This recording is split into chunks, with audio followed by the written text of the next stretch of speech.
They thought she'd flinch. They thought a young congresswoman from the Bronx wouldn't dare question the towering silence of the Supreme Court. But when Alexandria Ocasio-Cortez stepped into that hearing room, she didn't bring fear. She brought receipts. The cameras were rolling. The lights were hot. And sitting across from her was Justice Samuel Alito, cloaked not just in his robe, but in years of untouchable power, until today. With one line of questioning, she cracked open a secret his family had buried deep. With one document, she connected the dots between legacy, loyalty, and the shadows behind the bench. And when she finally said the words, "This is your son's signature, isn't it?" the courtroom didn't erupt. It fell dead silent. Because in that moment, America wasn't just watching a confrontation. They were witnessing a reckoning. The fluorescent lights buzzed softly overhead as Congresswoman Alexandria Ocasio-Cortez stepped into her office, heels clicking sharply against the marble hallway just outside. The building was mostly asleep. Only the cleaning crew and a few night owls like her still stirred at this hour. She didn't mind the quiet. In fact, she welcomed it. The silence gave her space to think, to breathe, to work without the performative eyes of cameras and colleagues. She dropped her satchel on the leather chair by the window and reached for the lamp on her desk. But her hand froze midair. There was something already there. A manila envelope sat perfectly centered on the surface. No stamp, no markings, no seal. Just her name, written in blue ink across the front. A. Ocasio-Cortez. No title, no return address, no hint of where it had come from. Just waiting. Her first instinct was security. Her second was strategy. She scanned the room. Nothing seemed out of place. Reina, her chief of staff, had already left hours ago. The cleaners didn't come this far in. The doors were locked. The windows shut. She sat down slowly. Let her eyes rest on it. Then carefully, she picked it up. It wasn't heavy, but it had weight. The weight of something deliberate. Something not meant to be emailed. Something not meant to be traced. She opened it. Inside, printed screenshots of what looked like an encrypted group chat. Username scrambled, except for one that appeared again and again. Liberty Sun 91. A partial donor list to a political nonprofit she didn't recognize. Founders Restoration Front. And one financial record, heavily redacted, except for a name that jumped out like a flare in the dark. Gabriel Alito. Beneath it, the label. Wire transfer, January 3rd. Her heartbeat didn't spike, not yet, but her jaw clenched. Alito Jr.? She whispered it, testing the syllables like a foreign language. Gabriel Alito, wasn't that the son of Justice Samuel Alito? She hadn't heard much about him. The Alito family was famously guarded, almost invisible in the media. That was what made them safe. That was what made them dangerous. She glanced again at the chats. They'll never trace it. The name carries too much weight. Dad says this won't go anywhere if we don't make it public. After the 6th, we go dark. That was the plan. Her eyes snapped back. After the 6th? January 6th? She stood, letting the papers fan across the desk. Her fingers were steady, but her mind was racing. Could this be planted? Could someone be trying to entrap her? It wouldn't be the first time. She remembered the time they sent fake documents to her inbox, hoping she'd leak them. She remembered the fake staffer who'd tried to record her in a private meeting. She remembered the price of being a woman of color who asked the wrong questions too loudly. But this felt different. This wasn't just bait, it was a warning, or a test. Someone wanted her to see this, but not to share it. Not yet. She picked up the envelope again, turning it over in her hands. Nothing. Not even a fingerprint smudge. Whoever sent this was careful, painstakingly so. She tapped the folder against the desk, thinking, it could be a hoax, a deepfake, a trick. Or it could be the first loose thread in something much, much bigger. She looked toward the window. The Capitol dome glowed faintly against the night sky, its reflection shimmering in the glass. A monument to democracy. But what if that monument was built on secrets? She looked back at the printouts, at his name, Gabriel Alito.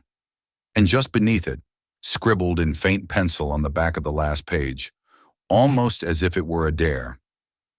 If you're brave enough, pull the thread. AOC didn't move for a full 10 seconds. Then she turned off the lamp, picked up her phone, and dialed Raina. Her voice was calm, but her words were a matchstick. Clear your morning. I think we just found something the court never wanted anyone to see. Raina arrived just after 6. She didn't ask questions, at least not right away. That was one of the things AOC appreciated most about her. She knew when to speak, and more importantly, when to listen. The morning light barely filtered through the Capitol office windows, and the air still held the chill of dawn. AOC had barely slept, her mind looping through every possible explanation, every dangerous possibility. But now, with Raina seated across from her, coffee in hand, the silence broke. So, Raina said cautiously, tell me what I'm looking at. AOC pushed the folder across the table.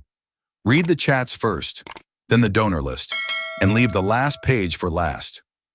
Raina scanned quickly, eyes narrowing at the usernames and phrases. Her fingers tightened around the paper when she reached the name Gabriel Alito. She paused. You're sure it's him? No, AOC said. That's what makes this both terrifying and intriguing. It could be an alias, a coincidence, or a setup. But what if it's real? Raina leaned back slowly. That name carries weight, a lot of it, and not the kind that gets swept under rugs. AOC nodded. Which is exactly why we don't touch this lightly. They both sat in the quiet hum of early morning for a beat too long. Then Raina exhaled. Let's say it is him.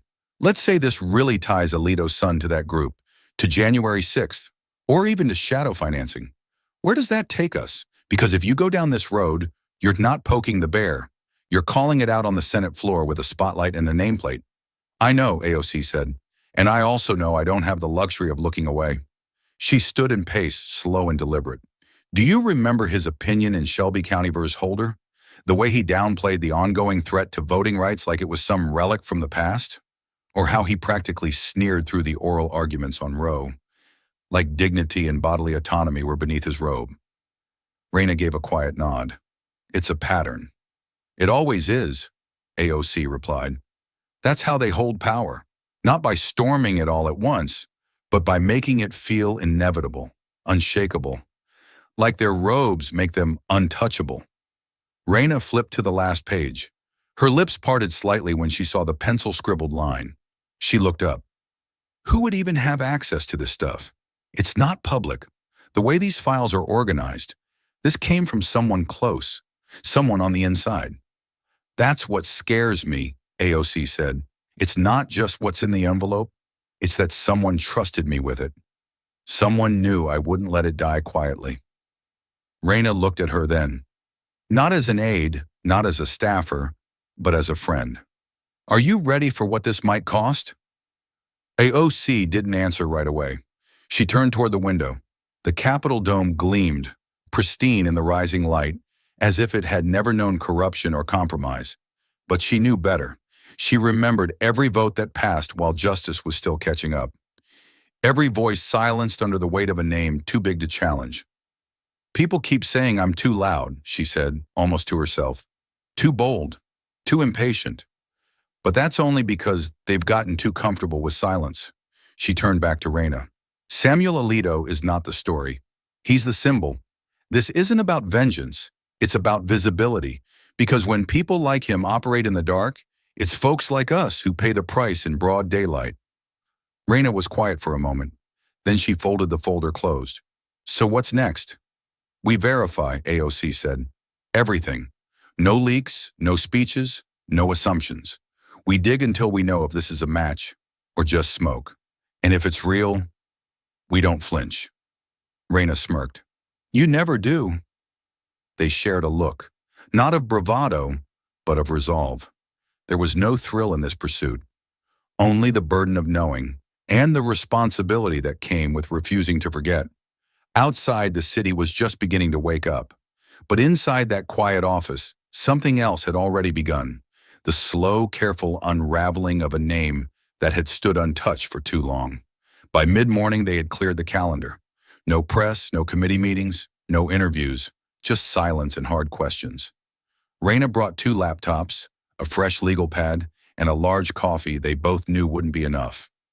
AOC tied her hair back, cracked her knuckles once, and opened a private browser. No searches from government devices, no traces left behind. They started with what was publicly available. The name Founders Restoration Front didn't pull much at first.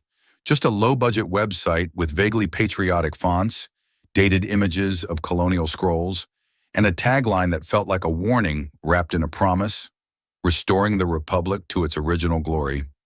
It was the kind of language that had been scrubbed from official platforms, but lingered in the corners of encrypted forums and dog whistle podcasts. The group positioned itself as a constitutional education nonprofit, focused on originalist principles and citizen reawakening. The phrases were vague by design, but AOC had read enough legal opinions and political strategy memos to know when vague was dangerous. Their first real break came through a nonprofit registry. FRF had filed paperwork in Delaware. No surprise there. It was the preferred hiding place for entities that wanted structure without sunlight. The founding documents listed 3 directors. 2 were legal non-entities, names linked to other shell organizations. But the third one, clear as day, was Gabriel J. Alito. AOC leaned back in her chair, staring at the screen. "There it is," she said quietly. "Not a ghost, not a rumor. A signature on a legal document." Raina pulled up a side tab and began checking the group's digital footprint. Their website had been launched in mid-2020, but the activity on their donation page spiked dramatically in December of that year, just weeks before January 6th. AOC followed the trail from public filings to archived social posts. The group had promoted a Liberty Transport network offering discounted travel to D.C. for the Great Awakening rally. Language that rang familiar. Language that had been coded but recognizable to anyone who had watched the Capitol that day descend into chaos. She clicked deeper. A PDF flyer advertising Patriot Lodging Assistance appeared, with logos from smaller groups she had seen named in the January 6th hearings. There, buried in the contact form metadata, was the creator tag, Gabriel.Alito at frfrepublic.org. It was still cached.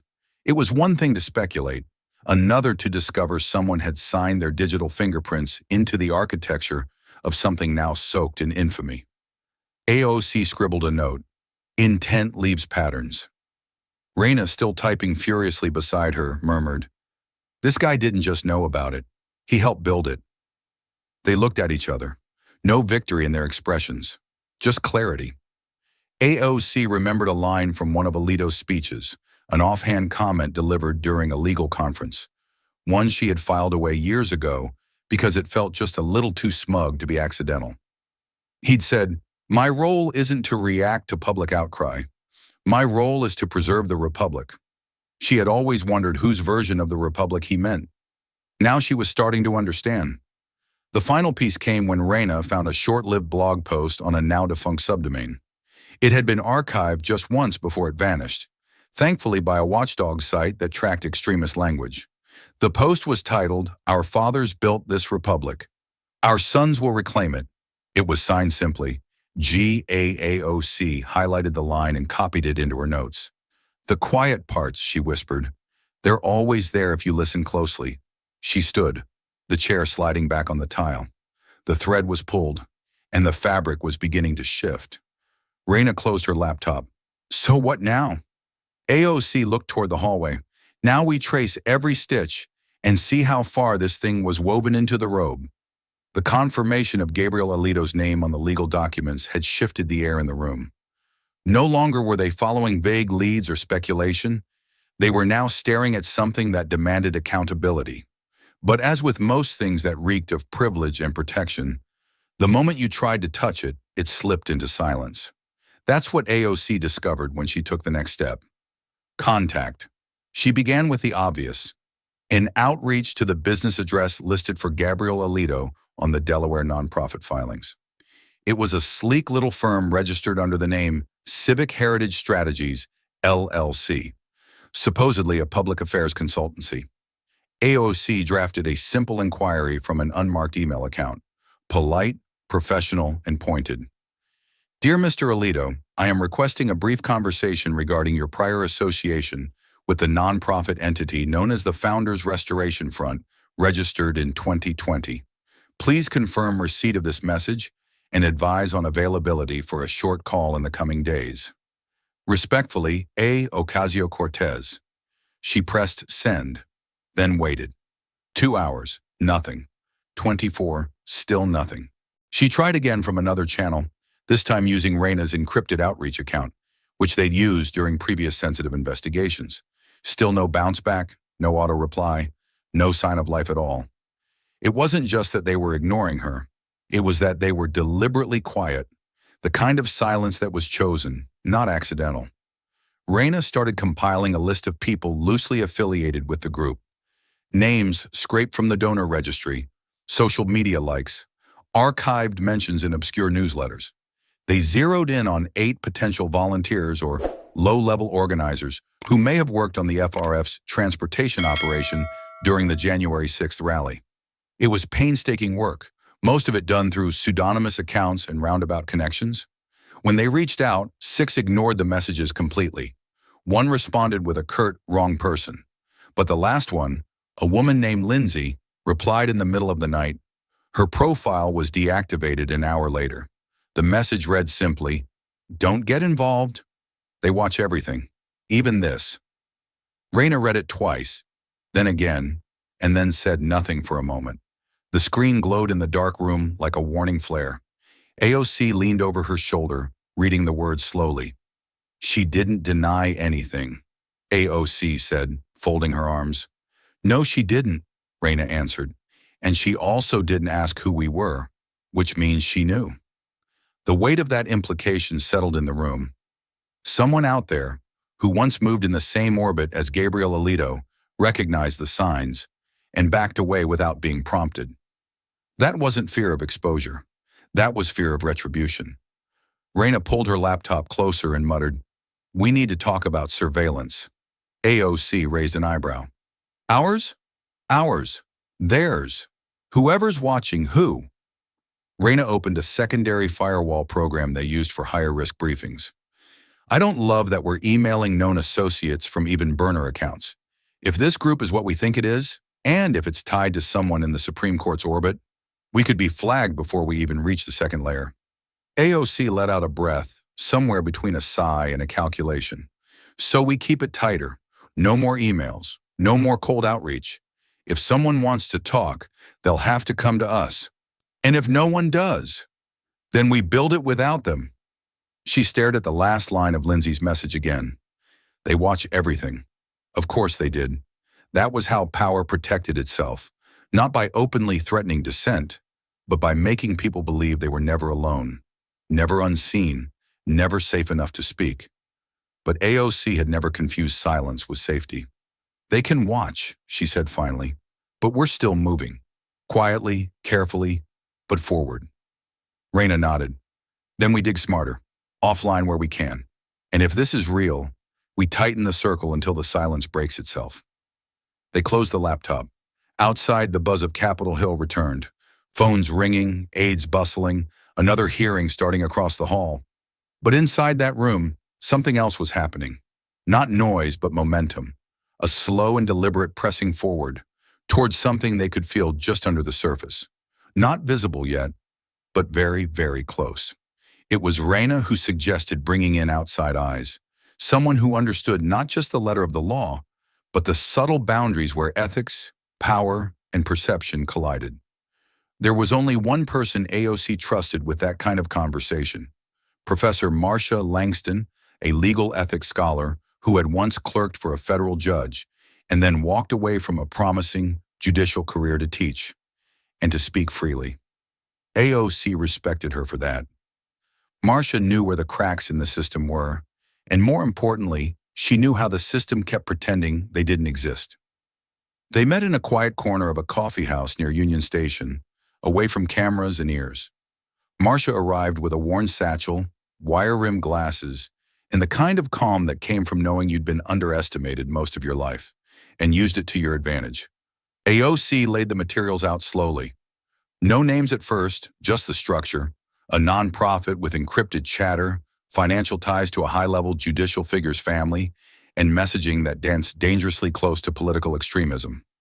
Marcia listened without interruption, her fingers tapping the edge of her coffee cup. When AOC finally said the name Gabriel Alito, Marcia raised an eyebrow but said nothing. After a pause, she leaned in. So tell me what you're asking, Alexandria. Are you asking if this is illegal or if it's wrong? I'm asking if this has teeth, AOC replied. If what we're seeing here, the involvement of a Supreme Court justice's son in political organizing connected to an attempted insurrection, crosses a line that actually matters. Marcia sat back inside, not with defeat, but with familiarity.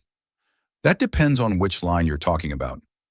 Legally, it's gray. The Supreme Court doesn't operate under a binding ethics code the way lower courts do. They hold themselves accountable, which, as you might guess, means they rarely do. AOC folded her arms.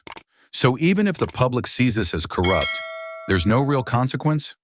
There's perception, Marcia said, and there's the appearance of impropriety. That's a doctrine used in judicial ethics, not to prove guilt, but to measure the erosion of trust. Judges are supposed to avoid not only wrongdoing, but anything that even looks like a conflict, because once the people stop believing a court is impartial, its rulings lose moral authority. AOC nodded slowly. But perception doesn't trigger removal. No, it triggers pressure. Sometimes congressional hearings, rarely resignations, almost never reform. So what does, AOC asked. Intent, Marcia said plainly. You can't just show connection. You have to show purpose. That Gabriel wasn't just some misguided adult child doing his own thing. That there was communication, influence, guidance, or worse, alignment. If you want this to stick, you have to go from proximity to conspiracy. AOC was quiet for a moment. Then she asked, what if it's more subtle? What if there's no smoking gun? Just the unmistakable weight of a name being used to shield and empower something dangerous? Marcia didn't hesitate. Then you do what you always do. You hold it up to the light and make it undeniable. Because what you're dealing with here isn't illegal. It's untouchable until you prove intent. That's when the shield cracks. That's when even power has to answer. AOC stared at the folder, now closed and resting between them like a coiled wire. She didn't need the headlines or the outrage. She needed clarity. She needed a map through the legal fog that shielded the elite behind robes and rituals. Marcia stood to leave, touching AOC's shoulder lightly. Be careful, but don't be timid. That's how they win. By making you believe that proximity to power makes them untouchable. But it doesn't. It only means they've gone longer without being questioned. As she watched Marcia disappear into the crowd, AOC thought about the word appearance. In politics, appearances shaped reality. But in justice, appearances could destroy it. And right now, the very appearance of neutrality in the highest court of the land was unraveling, thread by thread, name by name. They didn't expect results overnight, but they also knew where to look. AOC and Reina had worked enough oversight investigations to understand that power didn't always leave a trail in headlines. It left it in footnotes, in filings no one read, in bureaucratic ledgers that bored most people to sleep. That's where corruption liked to hide, not in the noise, but in the paperwork. They began with FOIA requests, strategically crafted and narrowly targeted. AOC wasn't looking for sensational details. She was looking for patterns, financial movement, vague partnerships, overlaps between civic heritage strategies, and any political donations linked to January 6th mobilization efforts. Meanwhile, Reina dove into public tax records and nonprofit disclosures. Her screen split between databases, digital archive tools, and a spreadsheet they updated line by line. It wasn't glamorous. It was quiet, tedious work. But they knew it was exactly where the truth liked to wait. After 2 days of slow digging and dead ends, Reina looked up from her screen, blinking hard. Found something, she said, voice flat but eyes sharp. She turned the laptop toward AOC. It was a $9.90 tax filing from a small, obscure LLC called Heritage Bridge Consulting, registered in Nevada. Buried under Schedule B was a transfer labeled Strategic Civic Partnership Grant, $220,000, sent directly to the founder's restoration front. The listed founder of the shell company? Gabriel J. Alito. AOC stared at the screen in silence. The LLC had no website, no client list, no actual services. Just a P.O. box, a generic business license, and a one-time disbursement that matched the timeline of FRF's pre-January 6th activity. Funding, not just presence, not just a name on paper, she murmured. He bankrolled it. And cleaned the fingerprints through a shell, Raina added. Classic insulation play. Looks legal, feels legal, but the intent, that's where it all turns. AOC sat back, her fingers laced tightly under her chin. It was one thing to support a cause. It was another to finance its infrastructure, and to do so using veiled vehicles that disguise both origin and purpose. But that wasn't all. Raina pulled up a backup archive tool and typed in FRF's original blog URL, which had gone offline weeks after the Capitol insurrection. The official site had been sanitized since then, but the cached versions, the forgotten copies still held in servers, had been preserved. She clicked into one, dated November 12, 2020. The post title read, "The final defense belongs to the people." The body was worse. When institutions betray their founding purpose, it falls to patriots to restore the balance by any means necessary. This republic was never meant to be ruled by compromise, but by conviction. The language was calculated, just vague enough to dodge legal boundaries but unmistakable in tone. There were calls for logistical readiness and mentions of bringing bodies to Washington if the courts fail. Another post, dated December 29th, encouraged patriotic households to book lodging early and coordinate travel discreetly. Raina looked up. This wasn't just a blog, it was an operations board. And it's gone now, AOC replied, scrubbed like it was never meant to be seen again. But not before we saw it, Raina said quietly. AOC closed her notebook, her expression unreadable. She felt it again, that shift in her chest when something moved from possibility to pressure, from curiosity to responsibility. These weren't dots anymore. They were lines, and those lines formed a shape she could no longer ignore.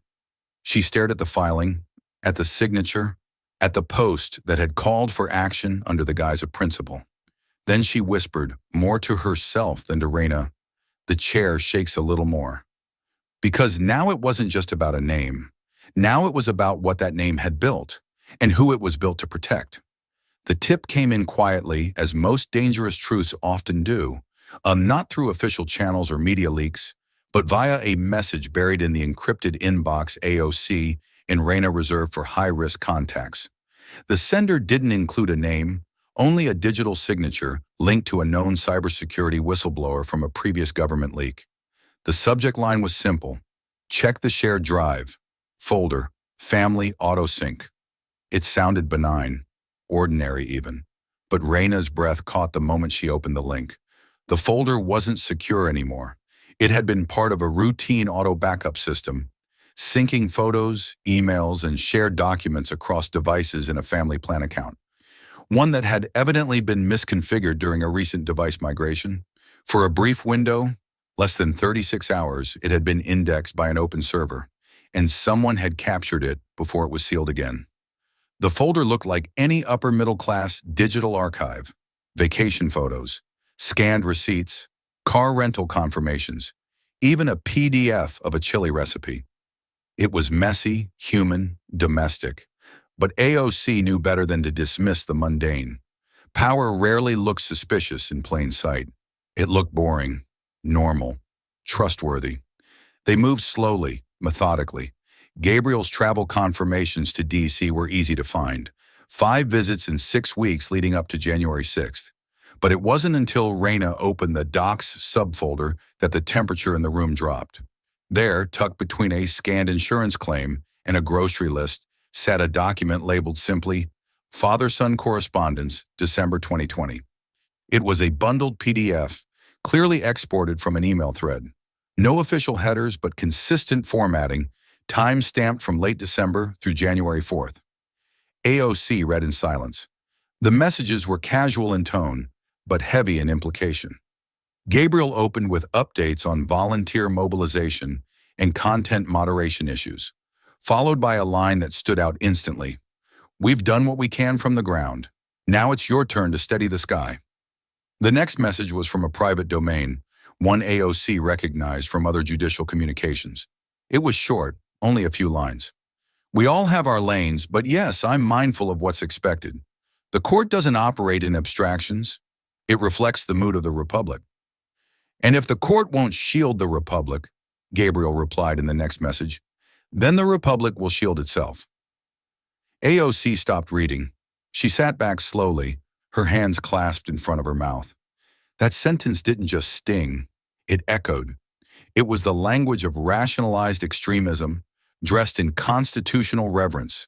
And worse, it was written not in anger, but in strategy, a warning disguised as conviction. Raina leaned over her shoulder. That line, "Do you think it was rhetorical or coordinated?" AOC didn't answer immediately. She was too busy hearing it again in her mind.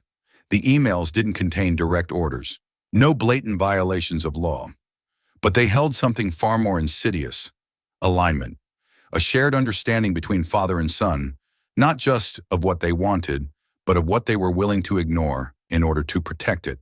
"This isn't intent to act violently," AOC finally said, "but it is intent to permit what they believed was necessary. It's a passive sanction of force."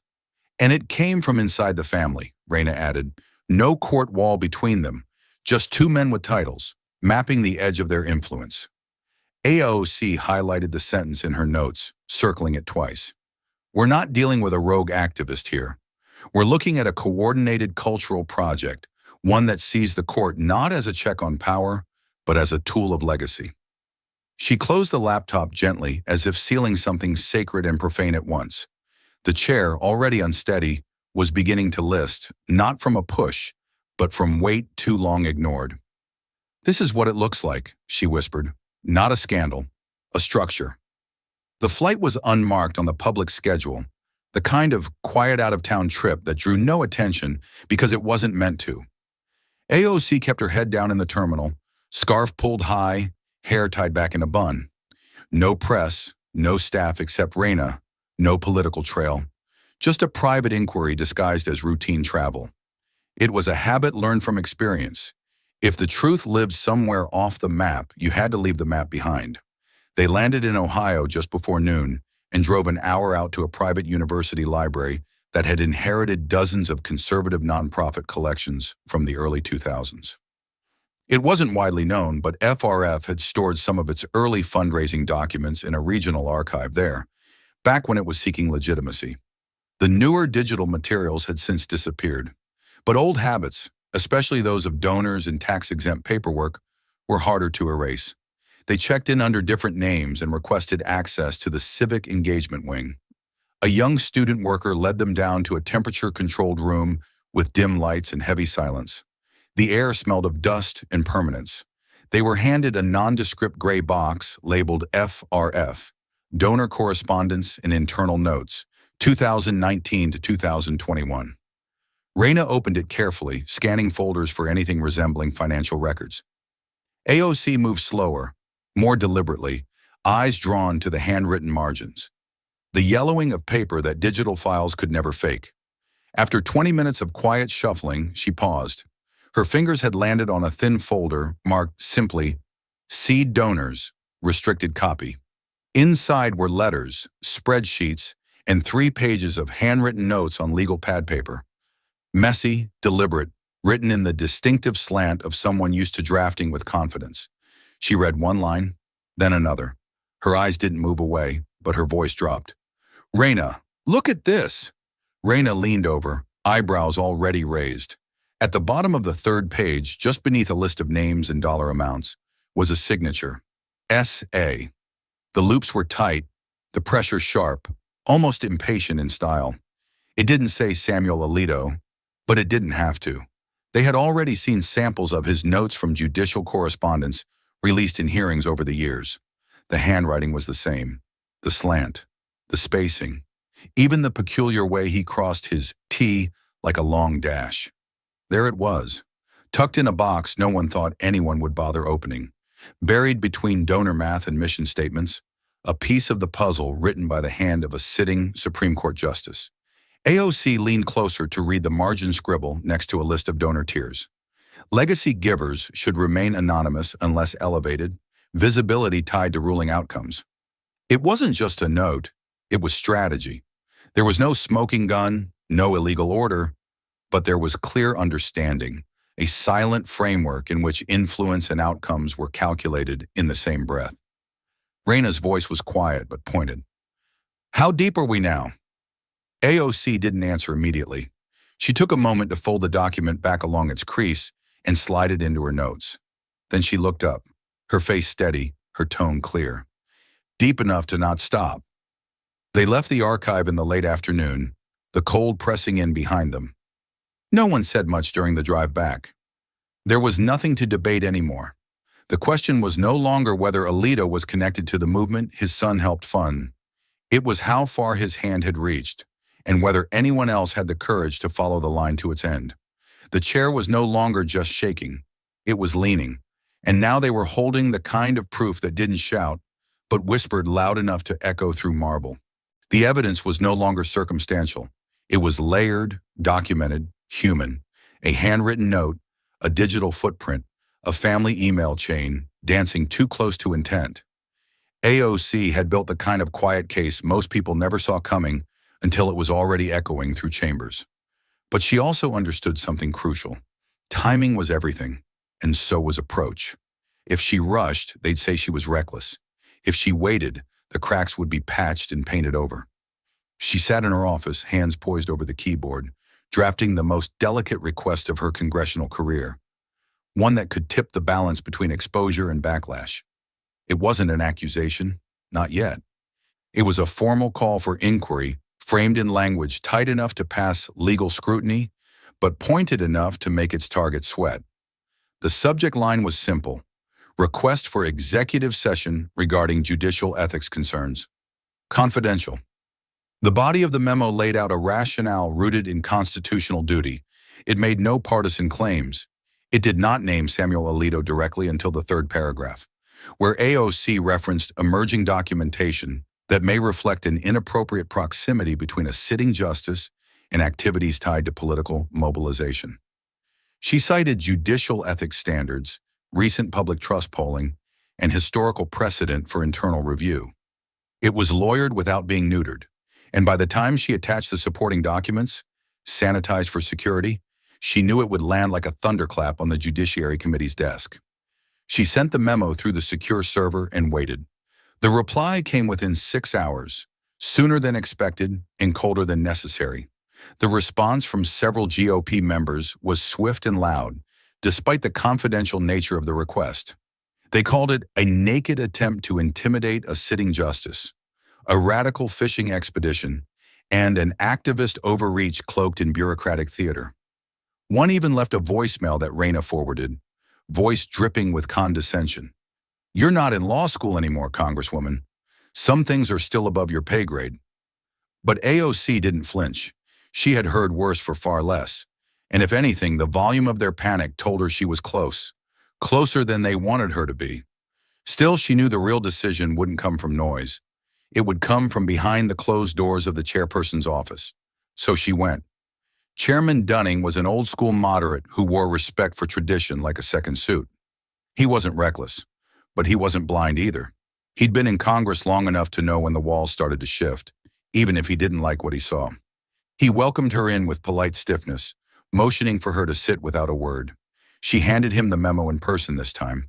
He skimmed the top page, then looked at her over his glasses. You know this opens a door that doesn't easily close. I know, AOC replied, but the door's already open. I'm just refusing to pretend it's not. He tapped his finger on the signature line. You want this in executive session? Yes. You want Alito to testify privately? I want the record to begin, she said, quietly, carefully, but officially. He leaned back. Alexandria, this could fracture the court's public standing. She met his gaze evenly. Then the court should have stood straighter. I'm not asking for fire. I'm asking for light. There was a long pause, then he nodded once. Just barely. Not approval, but acknowledgement. She stood, thanked him, and left without another word. Outside, the Capitol was still. The memo was moving now, passed hand to hand in whispers and encrypted threads. And somewhere across town, a justice in a robe might already feel the temperature changing. Because the real showdown wasn't a clash. It was a signal, a flicker, a quiet announcement that the rules might finally apply to those who wrote them. The room was smaller than most imagined, just 14 chairs around a long oak table, dim overhead lights, and no cameras. This was no televised spectacle. It was a closed-door executive session. The kind of meeting that made no headlines until its contents leaked. The kind of setting where power didn't need to perform because it believed it couldn't be touched. Justice Samuel Alito arrived 10 minutes early, dressed not in his robe, but in a dark tailored suit that somehow felt more imposing. He entered without hesitation, his steps deliberate, his posture perfectly upright. Beside him walked a man AOC recognized immediately. Martin Hale, a constitutional litigator known for his icy precision and talent for turning legal ambiguity into plausible deniability. Hale carried a thin leather folio and wore the expression of someone already convinced of his client's innocence. AOC was already seated when they entered, eyes level, a yellow legal pad in front of her, pen still capped. She didn't stand, didn't shift, didn't blink. She simply watched them take their seats across from her, like two men arriving not for accountability, but for negotiation. "Congresswoman," Alito greeted, the word dipped in just enough civility to sound hollow. "I trust we can keep this brief." She nodded once. "That depends on how direct you're prepared to be." The chairperson called the meeting to order, voice neutral, explaining the scope of the session. A confidential inquiry into the possible ethical implications of a justice's family being involved in political organizing. No assumptions, no accusations, just questions. Alito folded his hands calmly.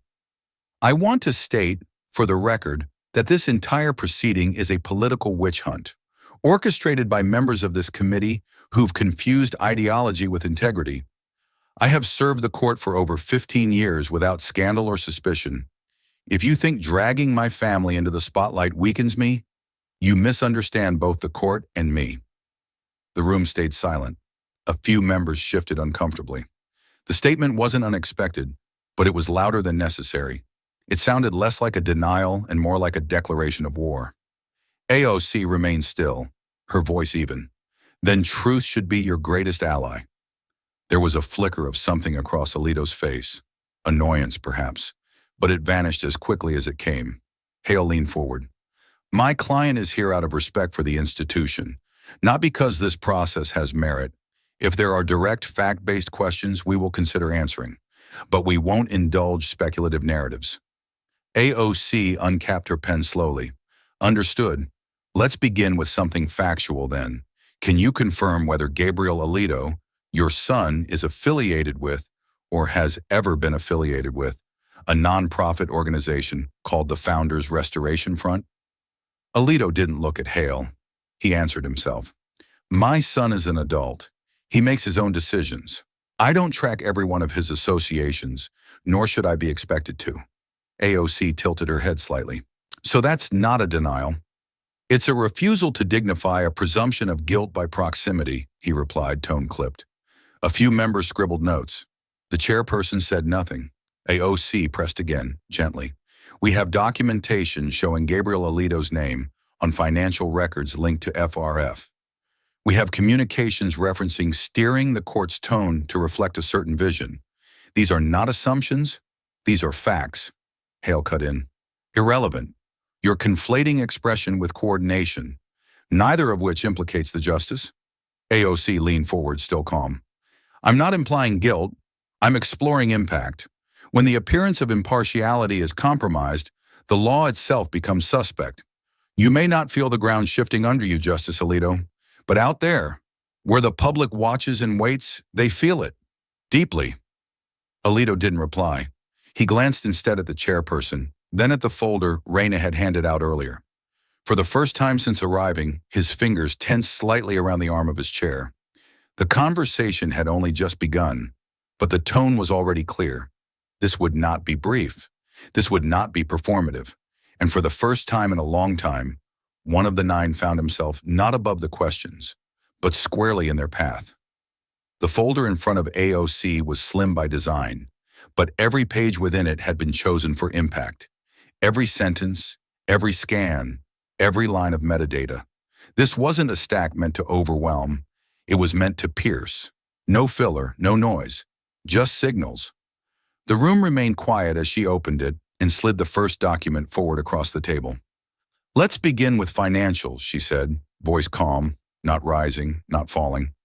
"This document is a tax filing from a shell company registered in Nevada, Heritage Bridge Consulting. We traced a $220,000 grant from that entity to the founder's restoration front. Your son, Gabriel Alito, is listed as the sole founder and signer." Alito didn't flinch, but his jaw tightened ever so slightly. "You've made an assumption from a legal filing.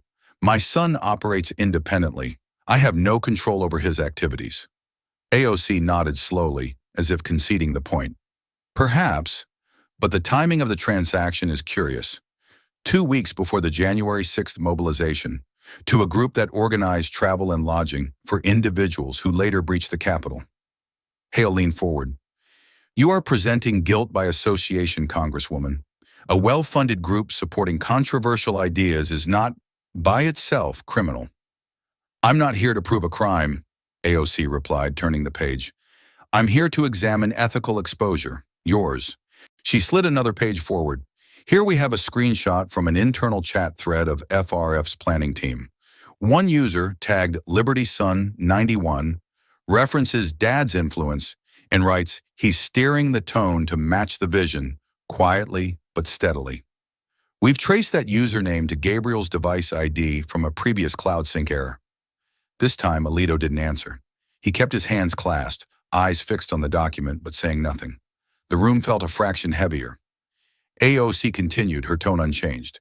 "Now this," she placed the final document between them, a printed PDF of the recovered email thread from the cloud folder, "is a private exchange between your son and an account registered to a domain we have reason to believe is yours." She pointed to the highlighted sentence. "In your reply, you state, 'The court doesn't operate in abstractions. It reflects the mood of the Republic.' Your son replies, 'If the court won't shield the Republic will shield itself.'" Alito finally looked up, expression composed but cold. "That was a private conversation. The context is absent, and the conclusions you're drawing are speculative at best." "And yet," AOC said, fingers gently tapping the line, "this tone matches almost verbatim the rallying language used by FRF and its affiliates in the weeks leading up to the Capitol attack." At this, a low shift moved through the room. Chairs creaked, pens stilled.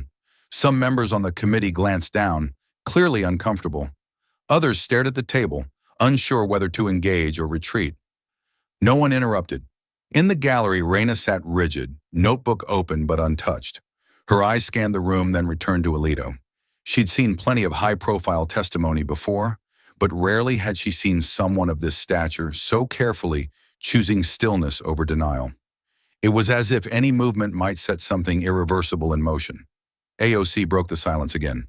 "Justice Alito, I'm not accusing you of inciting anything. I'm not even suggesting direct orchestration. What I am saying is this: the cumulative effect of financial ties, private language, and proximity to extremist logistics, when left unexplained, erodes the trust the public places in the very institution you represent." Alito exhaled slowly. "The Constitution does not require me to answer to Congress." "No," she said softly. "It requires you to answer to the people." His eyes narrowed, but he didn't respond. The chairperson shifted in his seat, visibly uneasy. In that moment, the formality of the hearing faded. What remained was weight, not accusation, not guilt, but the burden of proximity. The reality that power, when too close to fire, leaves its robes smelling like smoke, whether it touched the flame or not. The room had gone still.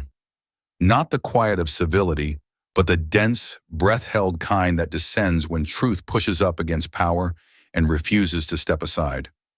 The committee members sat frozen in their chairs, unsure whether what they were witnessing was procedural or historic. Even the chairperson, normally measured, rarely moved, had lowered his pen. AOC didn't raise her voice. She didn't need to. The line she was about to speak had been rehearsed only once.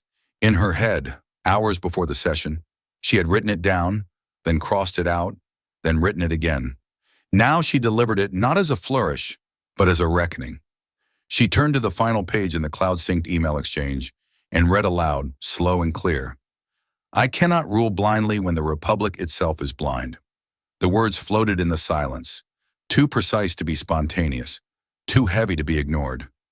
Justice Alito's face didn't twitch, but his grip on the table tightened. Subtly, then clearly. He adjusted his posture and drew in a sharp breath through his nose. That, he said carefully, was a private sentiment. Taken out of context, it is irrelevant to this discussion. AOC didn't sit. She didn't respond with another document or even a direct rebuttal. She stood, shoulders square, eyes steady, letting the air settle before she spoke. If it's irrelevant, she said, then why was it used to justify an attack on the Capitol? Alito looked up sharply. His legal advisor shifted beside him, lips parting as if to intervene. But no words came. There was nothing in the handbook for this. Nothing that prepared a Supreme Court justice for the moment when a private thought, scribbled in digital quiet, was echoed by men scaling walls and breaking glass in the name of their republic. AOC continued, her voice still composed. Because that's what happened, Justice. That sentence appeared, almost word for word, in the manifestos of at least two groups charged in the insurrection. Not by coincidence, not in passing, but as rationale, as authorization. Your words became their justification. Alito replied, slower now, more cautious. People take all sorts of ideas and twist them to suit their purposes. You cannot hold me responsible for how others interpret private correspondence. I'm not, she said. I'm holding you accountable for writing them in the first place, knowing who you are and what your words carry. He paused. So now we prosecute thought? No, she answered. But we examine influence, especially when that influence comes wrapped in robes meant to symbolize impartiality. Across the room, a senior Republican member shifted uncomfortably, tapping his pencil against the table. Another cleared their throat. The tension was no longer between parties. It was between what they knew and what they were willing to acknowledge. Raina, still watching from the gallery, held her breath. She had seen Alexandria in plenty of hearings, sharp, passionate, even fiery. But this was different. There was no performative rhythm here. No rehearsed indignation, just control. Steady, deliberate, unblinking control. AOC turned one last page. It was a summary of public reactions to judicial statements made during politically sensitive periods, including several from Alito himself. She didn't need to read it aloud. The point had been made. I understand the burden of legacy, she said, voice quieter now. I understand the temptation to protect institutions, especially when you've dedicated your life to them. But this isn't about legacy. This is about visibility. The American people can't afford a court whose silence is mistaken for neutrality and whose private beliefs ripple into public chaos. Alito didn't respond. His eyes had narrowed, but his face had lost its edge. The room held its silence like a question that hadn't yet been answered. AOC sat back down, pen resting on her pad, the last word not shouted but carved into the air. For the first time in that room, it wasn't the authority of the robe that commanded attention. It was the clarity of the voice across from it. It was never supposed to leave the room. That was the agreement. The executive session had been held behind closed doors to protect the dignity of the institution. At least that's what the chairperson had said. But dignity, AOC had always believed, wasn't preserved by silence. It was preserved by truth. And when truth is powerful enough, it leaks even through marble. The document appeared on a political journalist blog known for accuracy and courage, not for popularity. The reporter, a former congressional staffer turned independent investigator, had quietly cultivated sources across both parties. And late one evening, with no warning and no fanfare, he published a PDF titled simply, Transcript, Judiciary Ethics Session, April 12th. Attached to it was a headline that would become the lightning rod of the decade. Justice Alito's family tied to Jan 6 Group. AOC leads confidential inquiry. Within hours, the blog crashed under traffic. Other outlets scrambled to confirm the leak, but the content spoke for itself. Excerpts from the hearing, Alito's own responses, AOC's calm cross-examination, and, most damning of all, the now infamous quote, "I cannot rule blindly when the Republic itself is blind." For the first time, the public could read not only the words, but the pauses, the deflections, the weight of what hadn't been denied. By morning, every major outlet had run with a version of the story. Cable news split along predictable lines, some defending Alito, others praising AOC. But the common denominator was clear. The Supreme Court was no longer above the fray. It was now squarely inside it. Raina stood in AOC's office that morning, holding her phone, screen flickering with breaking alerts. "It's everywhere," she said. "New York Times, CNN, Politico, even the AP. They're using your name in the headline." AOC took the phone, glanced once, then set it down. "Then let's hope they read past it." By noon, protests had erupted in front of the Supreme Court building. Not large at first, but intense. Silent marches with signs that read, "Ethics for all," "The robe is not a shield," and "Truth has standing too." Some held copies of the leaked transcript, printed and underlined. Others chanted phrases lifted straight from AOC's remarks. Then why was it used to justify an attack? The marble steps had become a forum, not of chaos, but of clarity. The Chief Justice issued a rare statement calling the leak deeply troubling and reaffirming the court's commitment to independence. But for many, it was too little, too late. Trust was no longer just eroding, it was collapsing in real time, and the story had already reshaped the public's view of the court. AOC didn't tweet. She didn't give interviews. She didn't stand at a podium and claim victory. She stayed in her office reviewing legislation on judicial ethics reform she'd quietly co-authored months earlier. This wasn't about scandal, it was about structure, and now at least the cracks were visible to everyone. Raina sat down across from her, still holding the phone. "Do you think this is the tipping point?" AOC didn't answer immediately. She looked out the window where across the city a sea of people had begun gathering near the National Mall, candles in hand, forming a silent line that stretched toward the court. Finally, she said, "No. But I think it's the first time the court felt itself tilt." She opened her notebook and drew a line beneath her last sentence. Under it, she wrote just 3 words. "It's not over." Because the truth wasn't finished. It had only just made it to daylight. And daylight, once it touches marble, leaves nothing hidden. The backlash came fast, almost as if it had been rehearsed. Within hours of the leaked transcript flooding newsrooms and public consciousness, Justice Alito's office released a brief but forceful statement through a spokesperson. Justice Alito had no knowledge of his son's affiliations with any political organizations mentioned. He had no involvement, direct or indirect, in any activities related to January 6 or its surrounding events. This is an irresponsible attempt to politicize the judiciary and tarnish the reputation of a respected jurist. The phrasing was cold, clinical, and carefully worded, each sentence stripped of emotion, every claim hedged just enough to deny legal liability without offering meaningful clarity. But the intent was clear: distance the justice, discredit the narrative, and reframe the story as partisan overreach. Conservative media latched on immediately.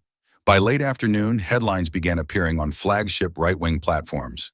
AOC's witch hunt hits new low. Radical Congresswoman weaponizes leaks against the judiciary. Supreme Court under siege from the far left. Cable anchors delivered indignation on cue. Their panels filled with legal pundits insisting the emails were vague, the connections flimsy, and the entire affair a political ambush orchestrated by an ambitious progressive trying to make a name for herself. They replayed the hearing audio out of context, clipped and spliced to sound like a chaotic attack on a sacred institution. One commentator went further, calling AOC the most dangerous voice in Congress and accusing her of undermining judicial independence for Twitter applause. AOC said nothing. Not at first. She spent that afternoon with Raina and her policy team reviewing what had already been made public. They weren't surprised by the denials. They weren't even surprised by the spin. What mattered now was transparency, and who controlled it. That evening, without press, Without a press release, without any dramatic announcement, AOC logged into her verified congressional account and posted a single thread. It began with one line: "Since you asked for context, here it is." Then came 6 high-resolution images: the financial documents tracing the shell company's donation, the archived FRF blog post referencing defensive logistics, the full page of handwritten notes signed SA, the email thread between Gabriel and his father, the quote about shielding the republic, and finally, the complete, unedited transcript of the executive session. She ended the post with a caption that spoke not to pundits, but to the public. Read it yourself. No hashtags, no slogans. Just documents and an invitation. Within minutes, the post exploded. Screenshots flooded timelines. Verified accounts reposted it across party lines. Journalists who'd been skeptical were now revising their coverage. Legal scholars began offering quiet nods of agreement, and thousands of ordinary users, retirees, students, veterans, former clerks, started quoting from the files themselves, not because they were told what to think, but because they could see it for themselves. In one thread, someone posted a side-by-side image of Alito's quote with graffiti from the Capitol on January 6th.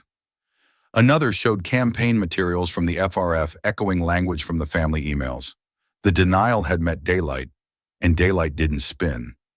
Back in her office, Raina looked up from her screen. "They're still calling you radical," she said. AOC smiled faintly. "Good.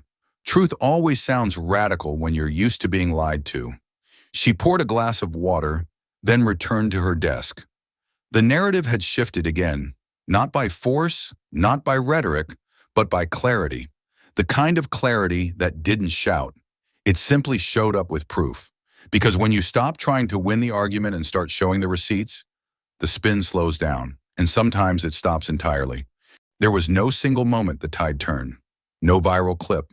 No mic drop soundbite. It didn't happen all at once. And that's what made it real. Public opinion didn't erupt. It shifted slowly and steadily, like a current underneath something long thought immovable. And once it began, it didn't recede. The leaked documents, AOC's quiet response, and the accumulation of unflinching facts started to settle into the collective consciousness.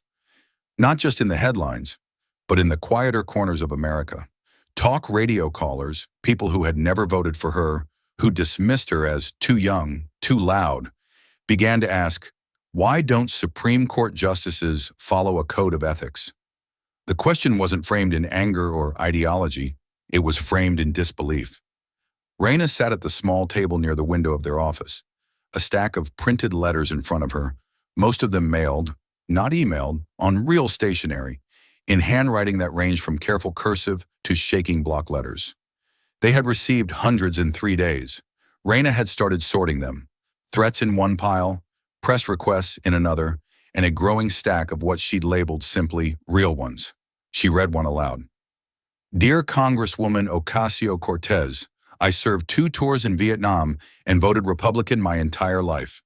I don't agree with your economic policies and I never will, but I know courage when I see it. You went where others were too afraid to go, and you didn't flinch. The court shouldn't be sacred if it isn't honest. You did the right thing. Respectfully, G.H., West Virginia AOC didn't look up right away. She was reading an article on her laptop, a joint statement signed by 6 retired federal judges and 24 law professors, calling for the immediate adoption of a binding code of judicial ethics for the Supreme Court. Their language was measured but unmistakable. No individual, no matter their title or tenure, should be above accountability. The integrity of the court must be visible, not assumed. She forwarded the piece to Raina. "That's a first," she said.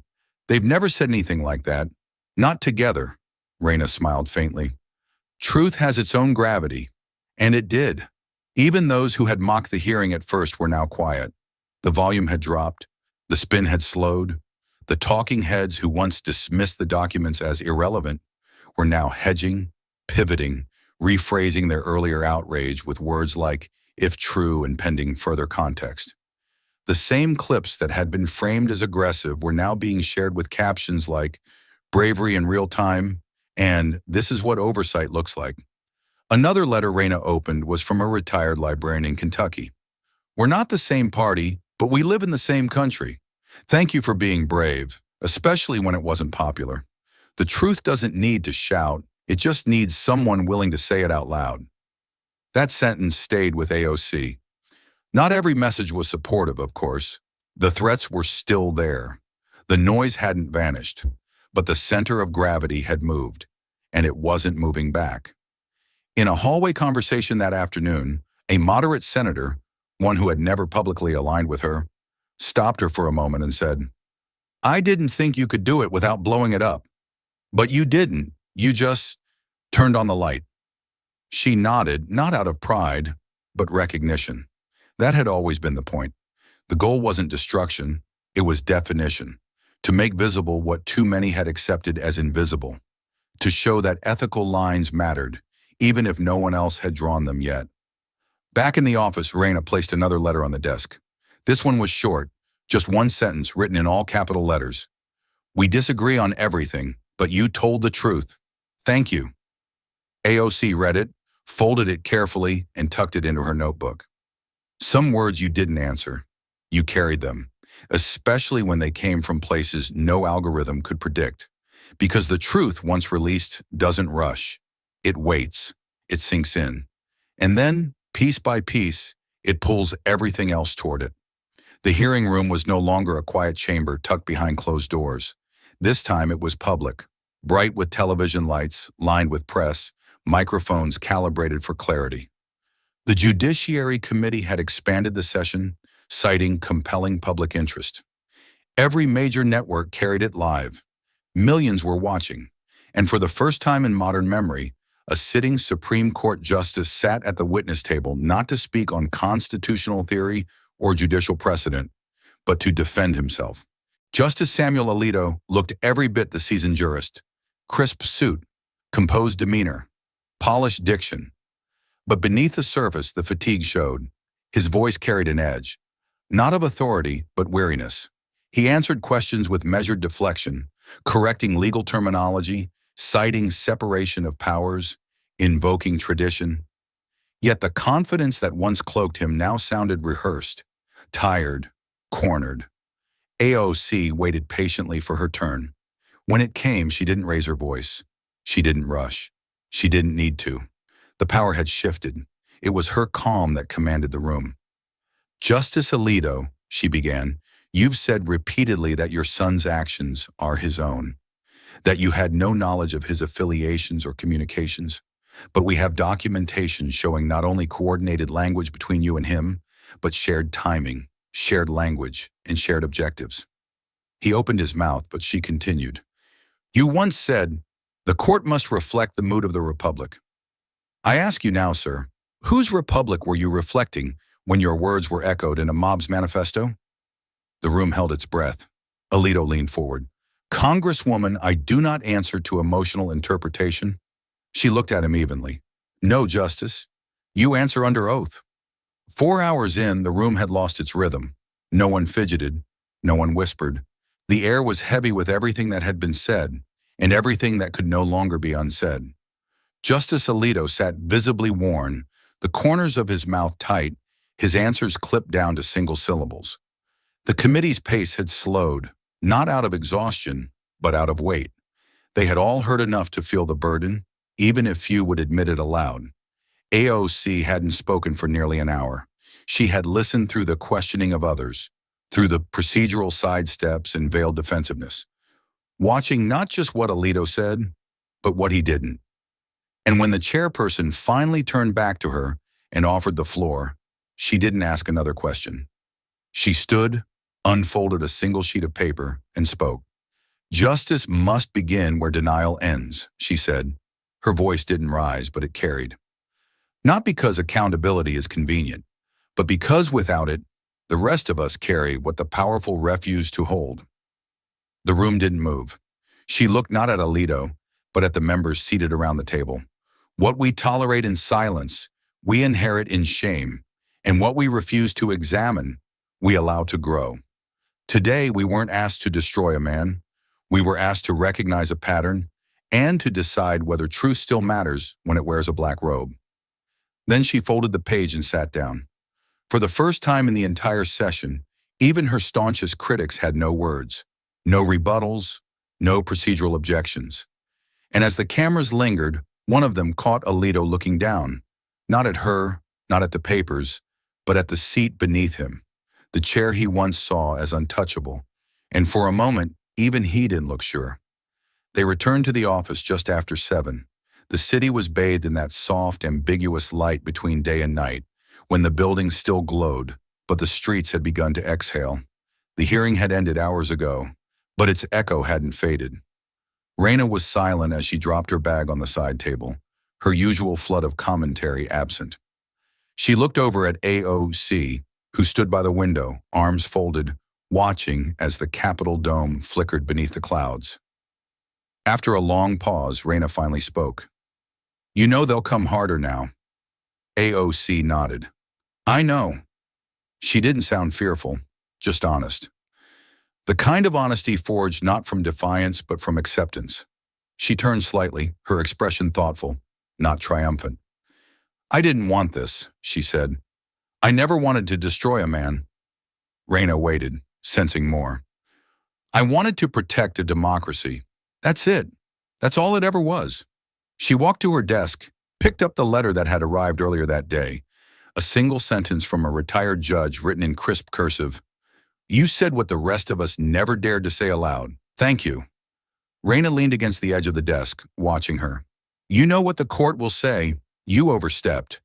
"Maybe," AOC replied, "but if calling for integrity is an overstep, then maybe the lines were drawn wrong to begin with." Outside, the crowd had thinned, but the message remained. People still stood at the edge of the barricades, candles lit, signs folded at their feet.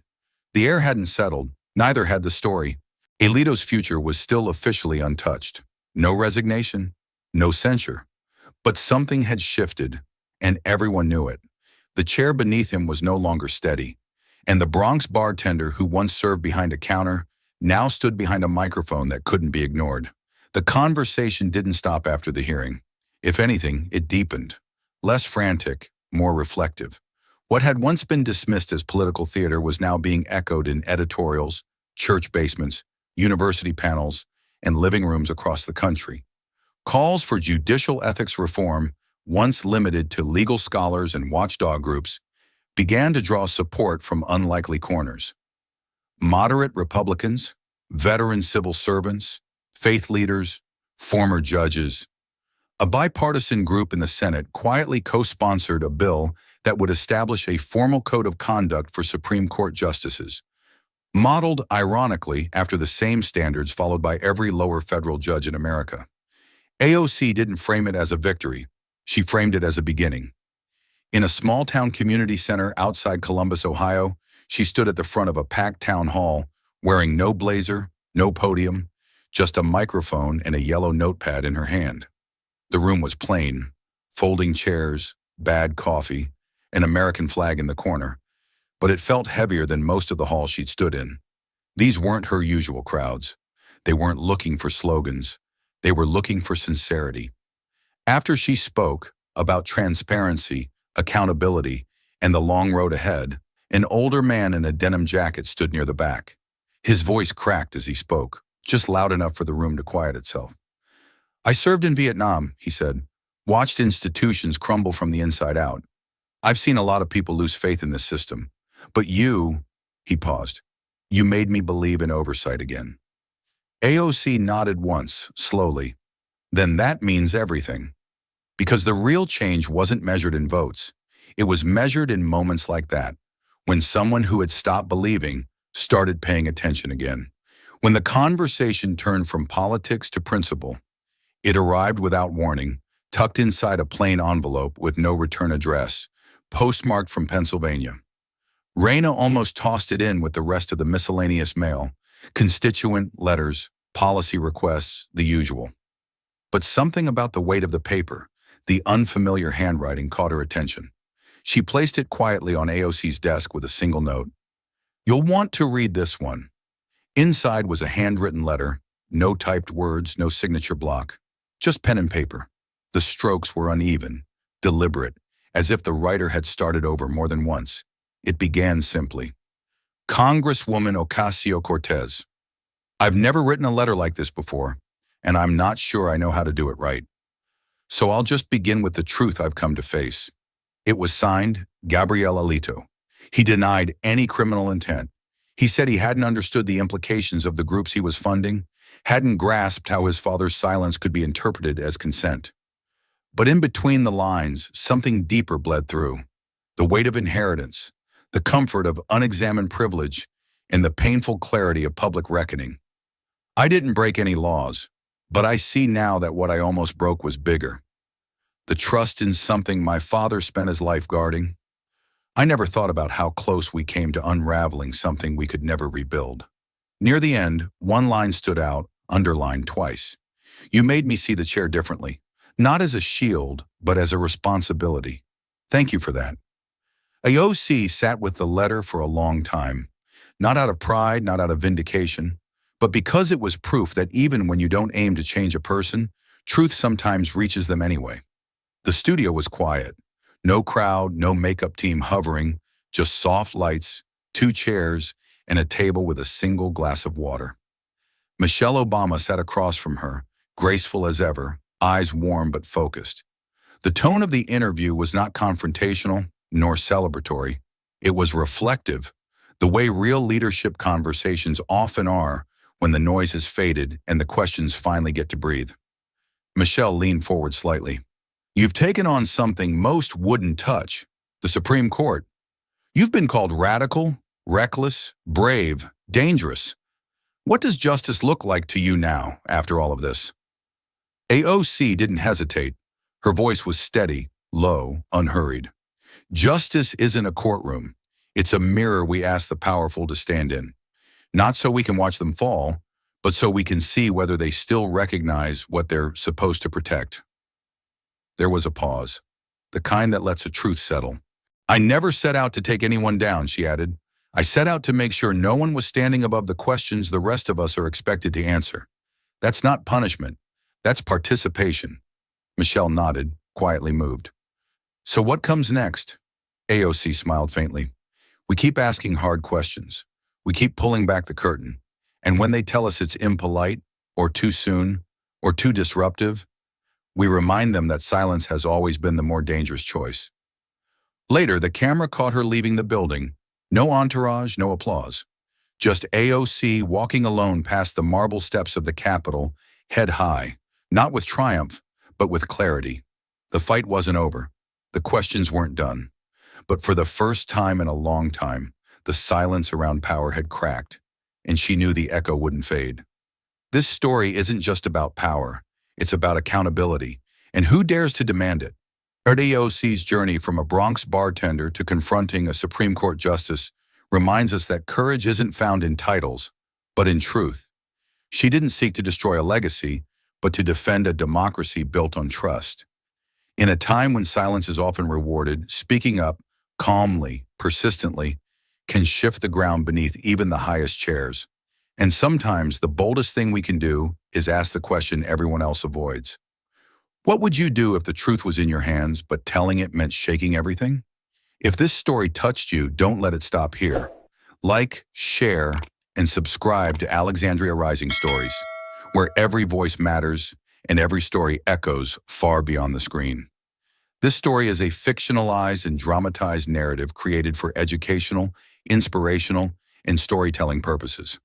While it may be inspired by real public events, people, or societal issues, it includes imagined dialogue, reconstructed scenes, and character interpretations meant to highlight broader themes of justice, dignity, and resilience. Any resemblance to actual events or individuals beyond public knowledge is purely coincidental. We do not intend to defame, mislead, or harm, but to invite reflection and meaningful conversation. Thank you for watching Alexandria Rising Stories.